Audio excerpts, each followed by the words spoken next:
இந்த ஆயத்தில் அல்லாஹ் சொல்கிறான், மேலிருந்து தண்டனையை அனுப்புவதற்கு, கீழிருந்து வேதனையை அனுப்புவதற்கு எனக்கு சக்தி இருக்கிறது, அல்லது உள்ளுக்குள்ளே பூசலை ஏற்படுத்தி உங்களை உண்டு இல்லாமல் பண்ணுறதுக்கு எனக்கு சக்தி இருக்குதுன்னு சொன்ன இந்த செய்தி அடிப்படையில் இணை வைப்பாளர்களை நோக்கி சொல்லப்பட்டதாக இருந்தாலும் இது அவர்களுக்கு சொல்லப்பட்டது தான் அப்படின்னு நாம் ஒன்றும் இருமாந்து எழுத விட தேவையில்லை.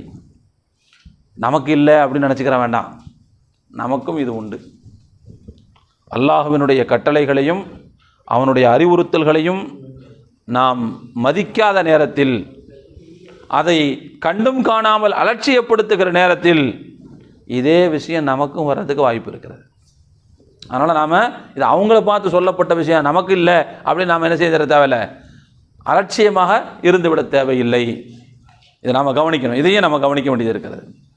எப்பொழுது அந்த மக்கள் ஏற்றுக்கொள்ள மறுத்தார்களோ அப்பொழுது அல்லாஹ் இந்த அச்சுறுத்தல்